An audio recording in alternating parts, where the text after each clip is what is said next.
We are now live on Facebook and YouTube.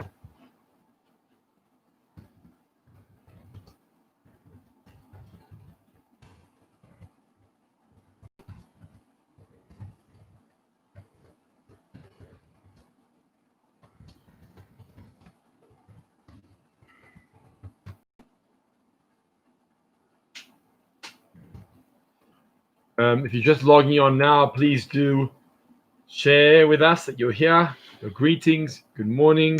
I'd like to welcome you all here.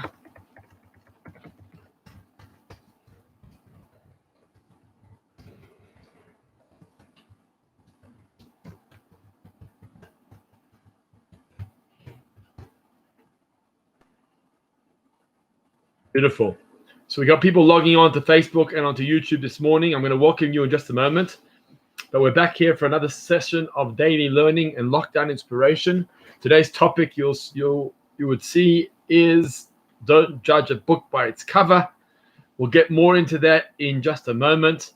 In the meantime, we're going to welcome all those who have joined us live on Facebook and YouTube. I'm going to join you all now and respond that if you're just joining, please do share with us your greetings. I'd like to welcome you. Shirley Feldman, hello. Helen Feinstein, Mandy Bloch, good morning. Larry Cohen, Shelley Stain, good morning. Anne Hack, good morning. Manfred Kalmek, Vega Sega, Rodney Kotkus, thank you all for sharing and for giving me your greetings as you've come in. If anybody else would like to give your greetings, please do before we get going in just a moment while we just wait for everybody else to log on and give it a few moments now.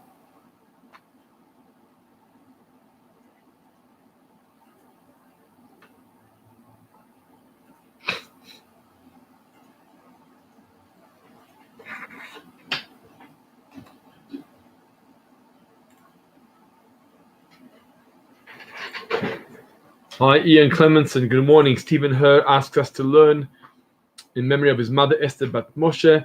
Sherilyn Diamond. Good morning. Moritz Walken. Good morning. Good to have you online with us. Thank you all for joining. Fantastic morning here today. It's a very special day on the calendar. We'll elaborate on that in just a moment too. If you're just logging on, if anyone here is from out of town, Cape Town, anyone from Cape Town? I think D. Tanner was online before. Linda and Jaime Drew, thank you for sharing the video. I just saw that. Thank you. Those of you on Facebook, if you just like the video and share it, I hope others will be able to join you as well during our session now. And we're going to get going. Right, so today is Gimel Tammuz. It's the Rebbe's yard site, 26th yard site. Those of you on Facebook can go to my Facebook profile, and I'm sure you'll see there that my picture that I have receiving dollars from the Rebbe. It was a very, very special experience. In fact, I've shared it here before. If you look to my right, you'll see it there in the corner. That's me receiving $1 from the Rebbe. I was a young boy. It was in 1990. When I had the privilege, hello Shelley Smith, of going to New York with my parents, and we made a point of spending some time in Crown Heights and having the chance to take it all in, to really absorb the experience.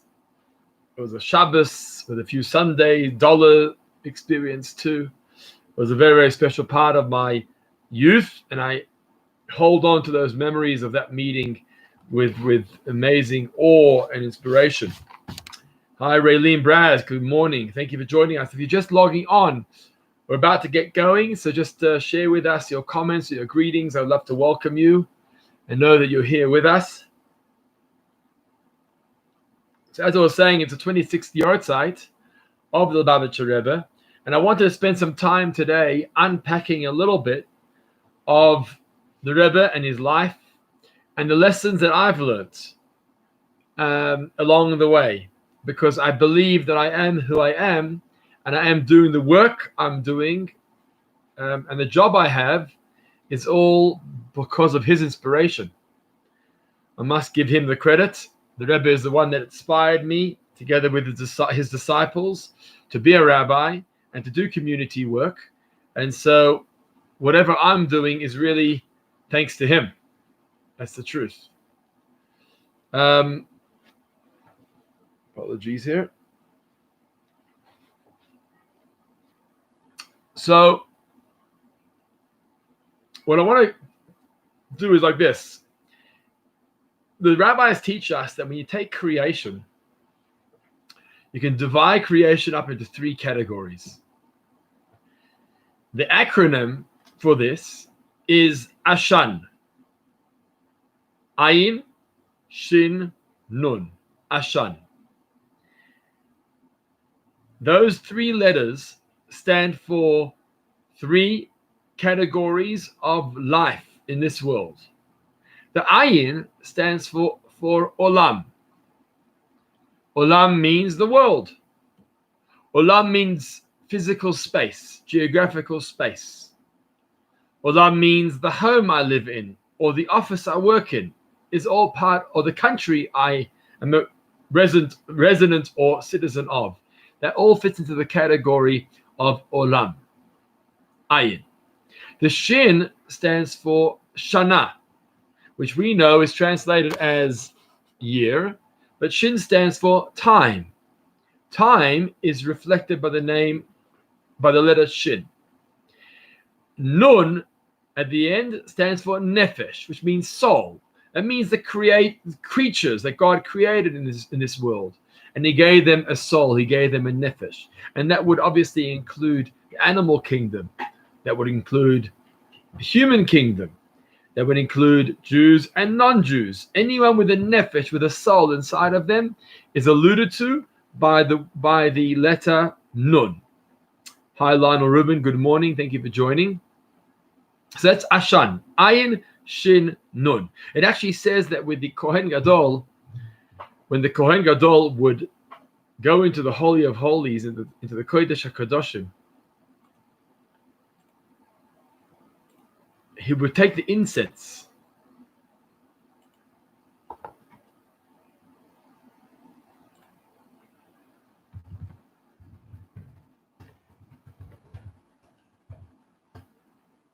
He would take the incense with him. We're sending somebody the link who wants to try and get on. As the Holy of Holies, the Kohen Gadol would go into the Holy of Holies, he would take the incense with him, the Ketoret, into the Holy of Holies. And when he was there, hi, David Seif, I'm happy you got on. Good. When he was into the Holy of Holies, the smoke of the incense ascended. It says that the Ashan went up. It was almost like an important part of the incense offering was the Ashan, was a smoke that ascended into the sky, into the heavens. Why was that Ashan so important? Why was that smoke so important? Why is that an important element of the Ketoret, of the incense? And the answer is what we just said before, that Ashan, Ayin, Shin, Nun, stands for 3 elements of this world. There's the element of world, meaning space, geographic space. There's the element of Shana, time. And there's the element of Nefesh, of the soul, of the creatures of the universe. When the Kohen Gadol went into the Holy of Holies and he offered up the incense and the Ashan ascended, the smoke ascended, what actually was happening was that the Kohen Gadol was elevating the entire world at that time. At that time, the entire world, with every aspect of the world, whether it was geographical, whether it was human, whether it was animalistic, whether it was time, whatever aspect of the world was being elevated at that particular time through the Kohen Gadol in the Holy of Holies. And that's the 3 categories of the world. And it's something we daven for every Yom Kippur since then. Every Yom Kippur, we daven for a better year. That's the Shana. We daven for more space, more safety.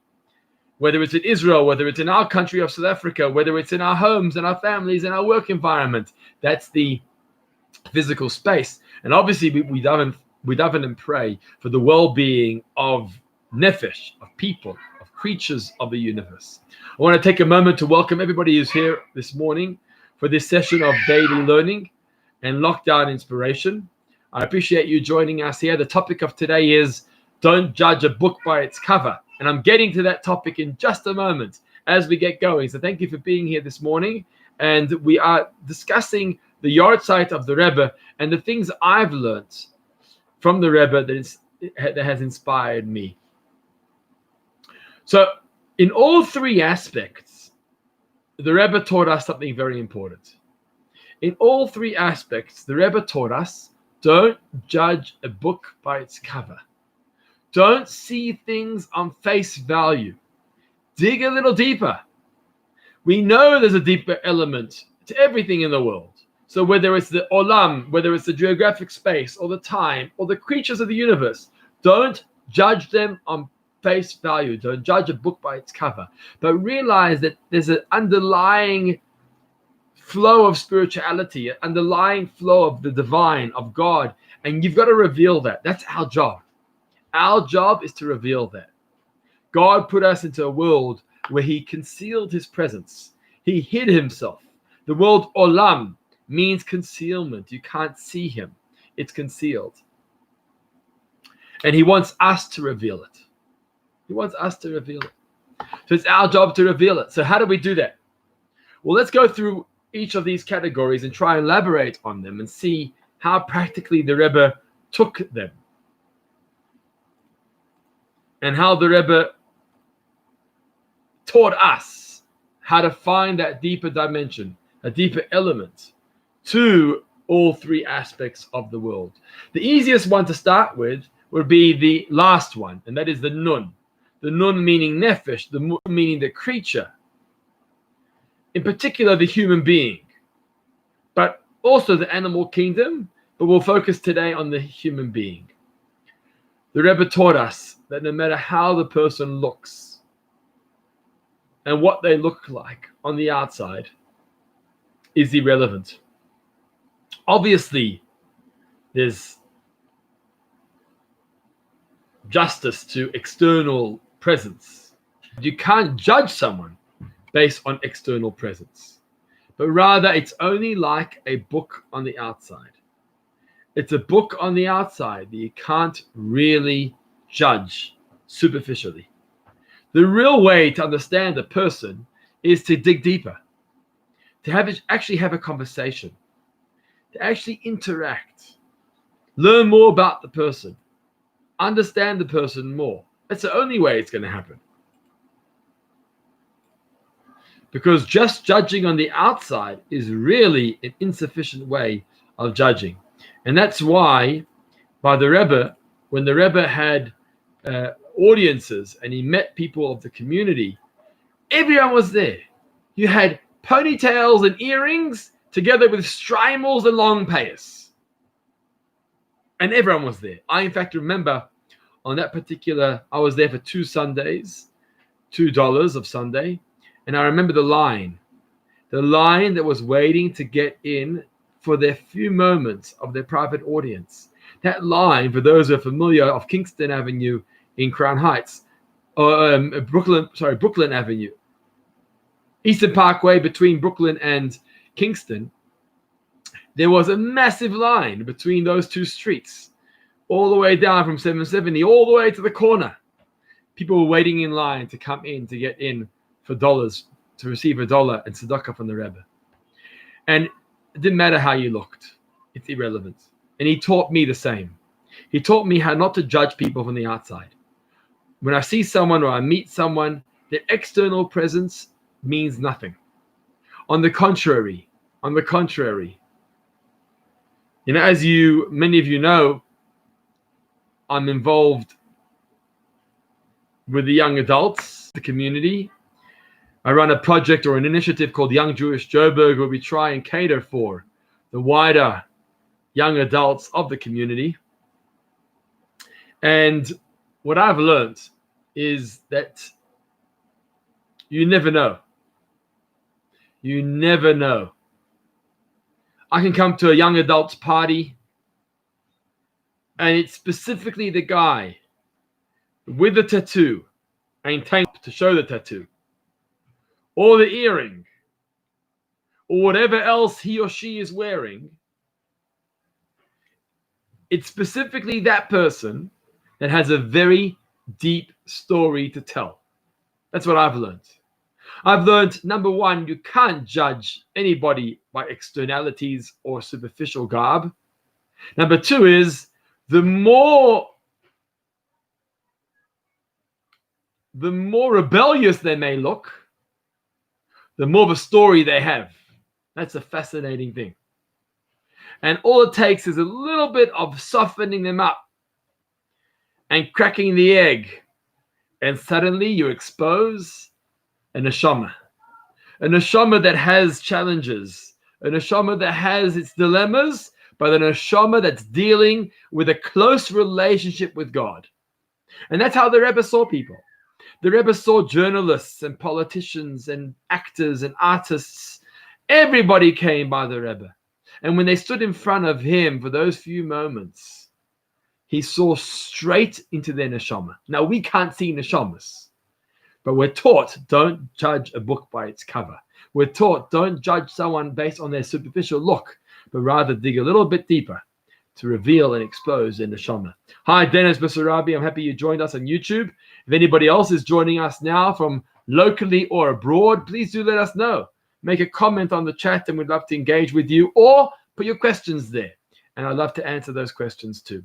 Moving on to the second category. And we'll go in that particular direction. The second category is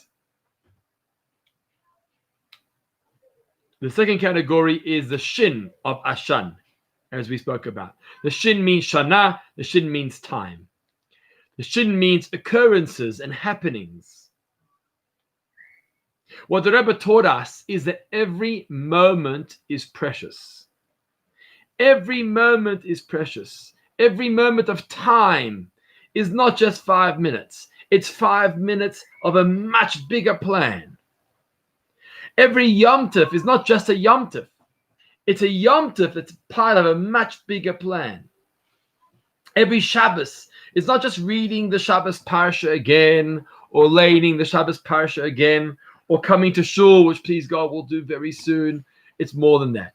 Every single day, every single moment, every single Chag, every single Shabbos Parsha has a message to it that's not just relevant to now, it's relevant to the whole of creation, all 6 millennia. Right, Stephen Ho, I'm coming to your comment about South Africa in just a moment on YouTube. I'm still seeing people logging on, so it's wonderful to have you here. We have close to 40 viewers here between Facebook and YouTube this morning.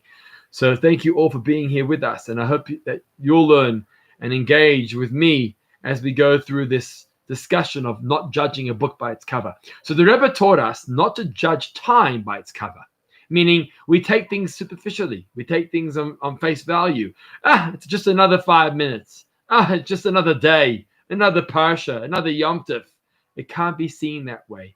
Every 5 minutes is part of eternity. Every Yom Tov, every Chag is part of eternity too. And the truth is not just that, but even occurrences that happen in time, meaning certain milestones in the history of the world have influence on eternal world history, the future of world history. Take, for example, the 6-Day War. The Rebbe spoke about the 6-Day War. He spoke about the power of tefillin. He spoke about confidence in ourselves and in Hashem. He spoke about overcoming enemies. That occurrence of the 6-Day War wasn't just a 6-Day War. It was a message that the Rebbe taught us that we're going to walk out with this message for eternity. Take an example regarding the falling of the Iron Curtain. It wasn't just the fall of the Iron Curtain. It wasn't just the renewal of a modern Russia. The freedom, religion, the freedom of the Jewish people that were stuck behind the Iron Curtain. It was more than that. The Rebbe said that occurrence, that happening is not just short term. It's got a much longer effect on world history.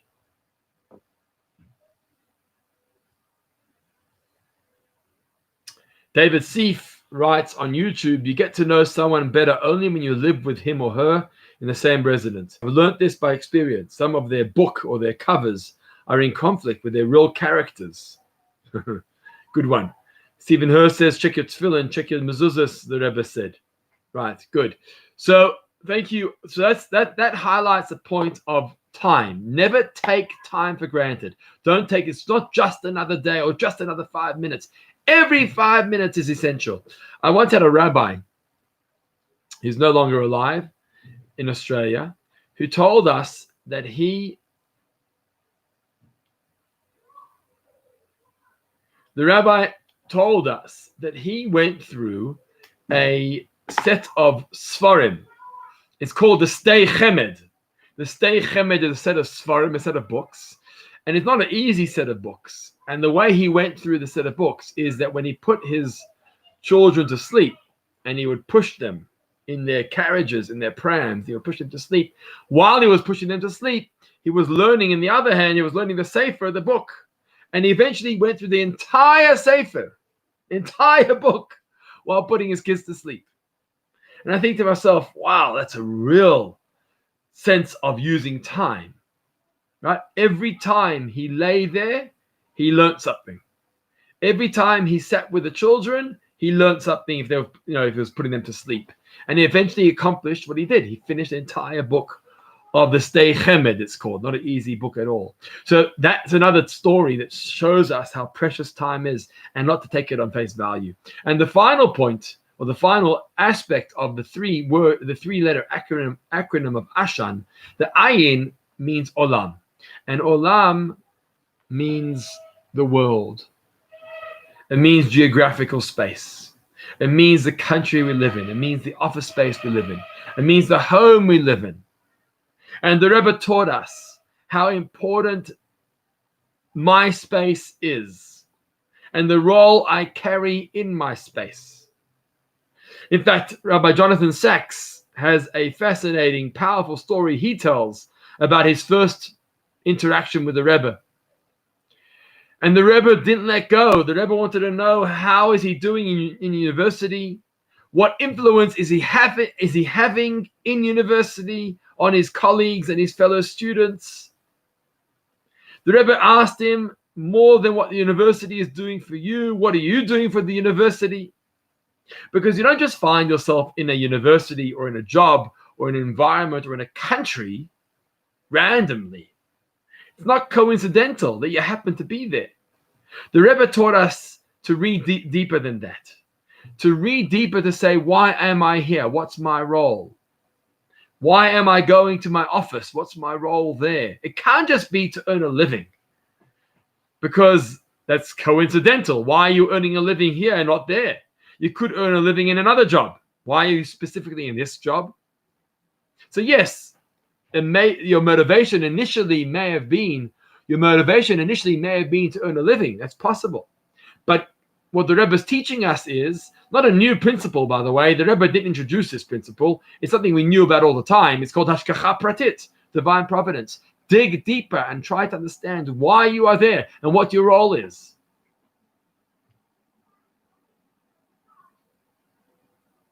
The Rebbe taught us to see a home not just as a comfort zone where I can feel comfortable or I can relax and strip myself of responsibility or Jewish life and be my own person in private and confidence. The Rebbe taught us how our homes are actually a sense of Torah hubs. We should make our home into a center of Torah learning. That's called digging deeper. Not just take a house for a house, but make a house into a home. Make it homely, make it Jewish, make it Torah and godly. And the same can be said regarding our countries in which we live in. The Rebbe taught us that Israel is not just a secular state where the Jews took refuge in following the Holocaust. But the Rebbe pushed Israel's politicians to see the message of Torah that's there, the history of the Jewish people, the divine purpose of living in Israel. Don't just take it on face value. You've got to see the deeper dimension behind your country. And to those who are living in the diaspora, in Chutz La'aretz, the Rebbe had a very interesting approach. The Rebbe often quoted the phrase of the Tzemach Tzedek, of one of the previous Lubavitcher Rebbes, who said in Yiddish, he said, the Mach da Eretz Yisrael. Make here, where you're living, make it Eretz Yisrael, make it Israel. So many times we say, well, if I was living in Israel, I'd be kosher. Or if I was living in Israel, I'd have time to go learn because there's so many shuls and yeshivot in Israel. Or this, or that. The Rebbe taught, don't see it that way. When you're living where you're living, and maybe in Australia or South Africa or America, wherever else in the diaspora, you can make your environment Israel too. You can transform your space into a holy space by learning more and davening more and doing chesed more. That makes your space. Mach da Eretz Yisrael, make Israel here, where you are right now. You can make that environment into Israel. Obviously, the ultimate dream is to be able to move to Israel, all of us together. But until that point in time, we can make our environment Israel too, holy and precious and valuable as part of God's world. The Rebbe shared this many times to leaders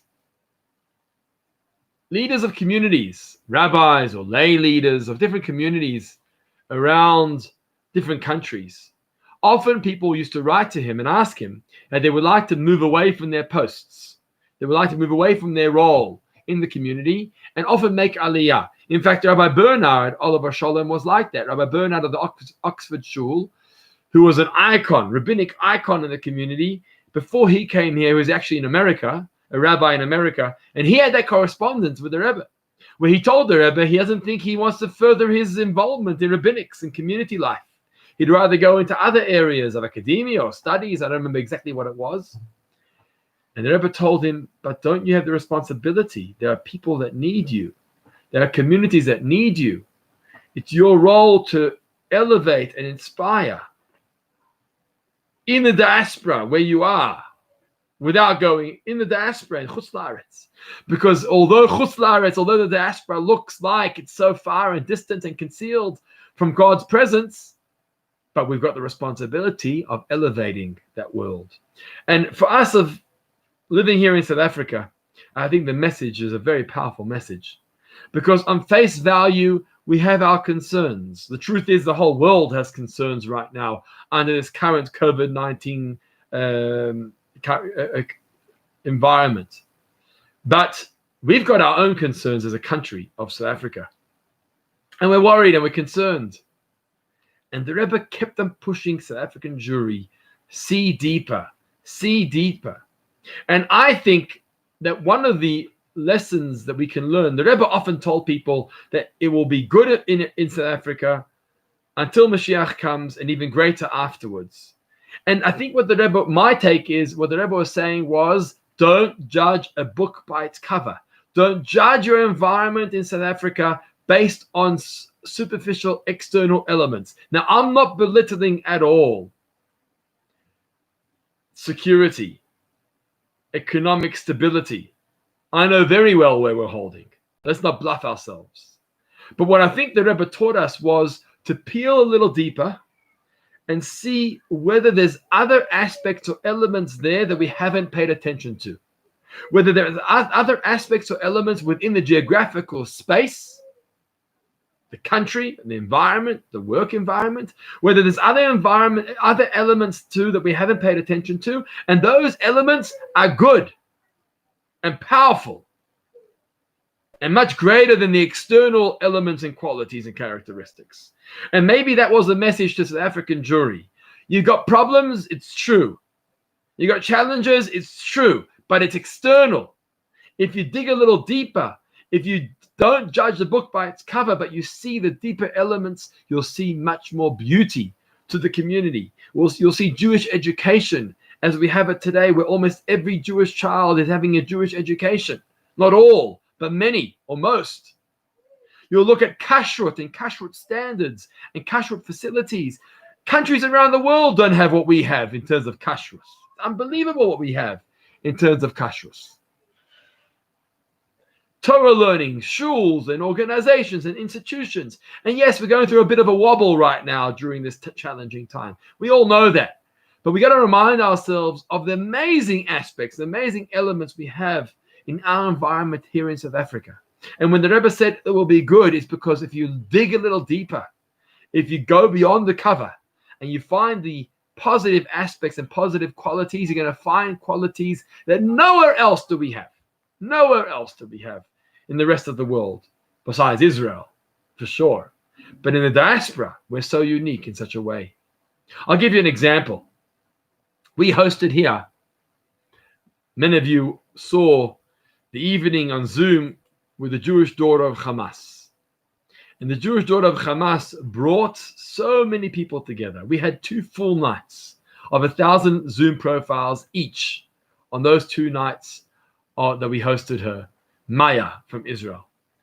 I've got friends and colleagues who are hosting her as well in their communities around the world. Do you know how many Zoom profiles and Zoom logins they're getting? They're getting 150 Zoom logins, 200 Zoom profiles, 250 maybe. I'm talking about America. I'm talking about Florida, New York. These are friends and family of mine that have hosted Maya as well on their programs. 150, 200 profiles. In South Africa, we had 2 full nights of 1,000 people each.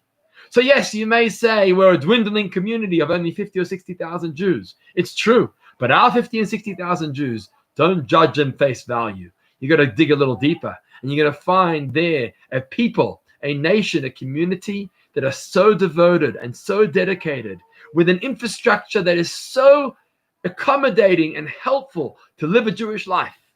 That's what we need to do. So the Rebbe taught me how to dig a little deeper, how not to judge a book by its cover, whether it's in the world of people, the nefesh, whether it's in the world of time, how every moment is precious, every occurrence is part of world's eternity, and in the area of space, geographical space, the work environment, the home environment, and the country we live in today. Please God, may this day of Gimel Tammuz, the Rebbe's Yahrzeit, leave an impression on us to continue the work that we're doing, the community work that we're doing, by growing every day. And may He bang down the doors of heaven to finally bring about the time of Mashiach, when the world will be transformed into a spiritual space, and we'll all be able to benefit and to live in Eretz Israel, the promised land of Israel, together with Mashiach. Thank you all for being here this morning. Thank you for joining us. We're going to be back here tomorrow, 10:30 on Facebook and YouTube Live. I look forward to having you online with us. In the meantime, keep safe, keep sane, and keep spiritual.